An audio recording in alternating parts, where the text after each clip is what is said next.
Alhaji Riwanu Lukman, remember him?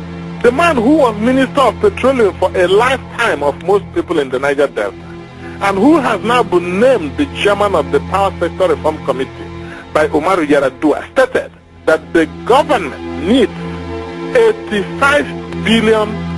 No, you didn't listen. $85 billion or 10.2 trillion naira to provide electricity for Nigeria. He said this while handing a report to thief Umaru Yar'Adua at the presidential villa. Does anyone remember how much thief Olusegun Obasanjo told Nigerians in 1999 was needed to provide full electricity for them in 18 months?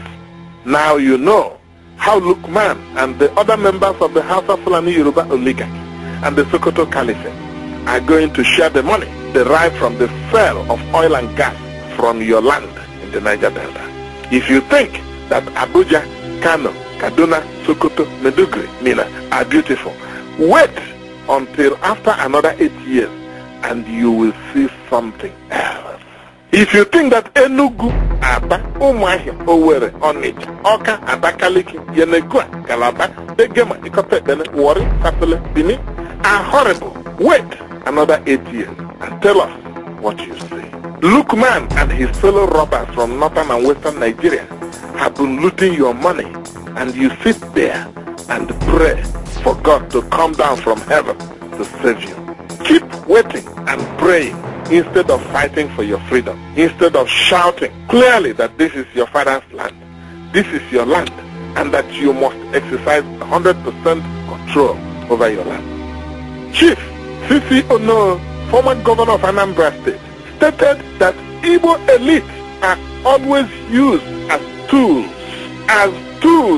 by northern leaders and politicians to do their dirty jobs. Reacting to Humphrey Nwosu's book and his exonerating Babangida from annulling the 1993 election, Chief Ono stated that Nwosu was used by Babangida to truncate the democratic process, which culminated in the cancellation of the June 12, 1993 election. He stated that Nwosu bears as much responsibility as Babangida for the failure of the election process, and Nwosu actually had a meeting with Secretary of Defense General Abacha, where they discussed and he agreed to the cancellation of the election. They used Aton Zeribe to get a court injunction and then annulled the election.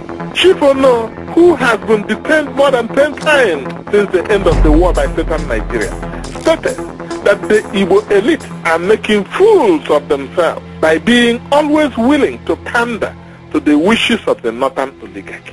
He asserted that the House of Fulani have been doing this for a long time, noting that an Igbo man, Mr. ECG Okoye, was appointed to rig the national census, which resulted in Tafawa Balewa becoming the Prime Minister of Nigeria. Foolish Igbo elite, where is EGC Okoye now?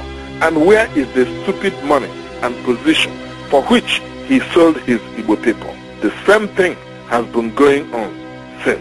It was southern intellectuals, including Igbo intellectuals, who were recruited by Abacha to write the stupid Nigerian piece of trash that they call Constitution. After they stupidly put it together, they handed it over to Abacha and the northern oligarchy, and then went home.